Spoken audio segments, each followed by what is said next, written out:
শাবাশ ও সেরা রে। আগের ভিডিওতে আপনার নিরালাপুঞ্জির ভিডিওটা দেখাইছি। এখন আমরা বর্তমানে আছি হরিণচরা গল্ফ মাঠও। আর ঢুকার সময় যে ভিউটা দেখলাম একটা অসাধারণ একটা ভিউ। আমরা গল্ফ মাঠের ঢুকতাম আসলাম না, পরবর্তীতে যখন দূর থেকে দেখলাম অত সুন্দর লাগে দেখতে, বাদে আমরা চিন্তা করলাম তো চলো আমরা গল্ফ মাঠে ঢুকে যাই। আর গল্ফ মাঠে ঢুকার কারণ হয়েছে আমরা ওদিকেও যাইমু লাসুবন গিরিঘাট, এর দা গল্ফ মাঠটা আমরা লাগে দেখা হয়ে গেল। আর পরবর্তীতে ভিডিওতে অবশ্যই দেখবা আমরা লাসুবন গিরিঘাট যাইরাম, পুরাটা ভিডিও দেখবা এবং পরেরটা হইব আমরা লাস্ট পার্ট আমরা ই ট্যুরের। আর এখন আমরা বর্তমানে ইয়ে ঢুকছি আপনার ওই যে গল্ফ মাঠের ভিতরে। ও আমরা গাড়ির আছি। আর এখন আছি আমরা শ্রীমঙ্গল গল্ফ মাঠ, যেটা গল্ফ মাঠও আছে। গল্ফ মাঠে ঢুকার আগে দেখা খুব সুন্দর একটা বট গাছ, বহুত পুরানো একটা বট গাছ।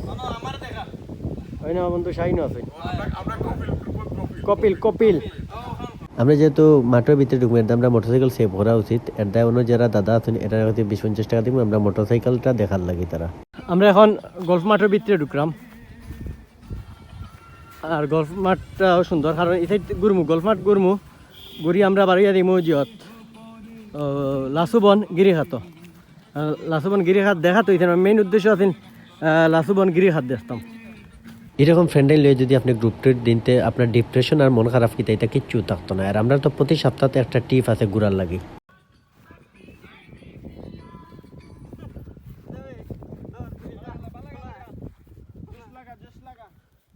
ওই আমরা সব শয়তান আব্বা হল।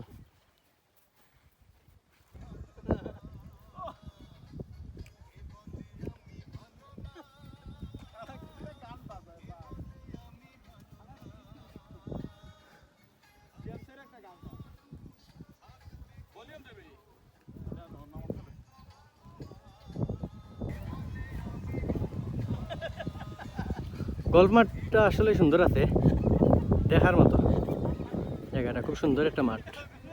এই জায়গায় তারও পর্যটক হল আছে। আর একটাই সমস্যা, ঢুকার সময় তোমার 50 টাকা 60 টাকা চায় মোটরসাইকেল রাখলে হবে, দাদা দেখমনি এগুলো আপনার দিলে আপনারাই বালা। গল্ফ মাঠও দেখার মতো কিচ্ছু নাই, কিন্তু সবুজ গাছটাও সব থেকে সুন্দর আর গাছপালাগুলা। তাই আপনারা আমরা নেক্সট ভিডিওটা দেখবা, এটাই আমরা লাস্ট ভিডিও ই ট্যুরের।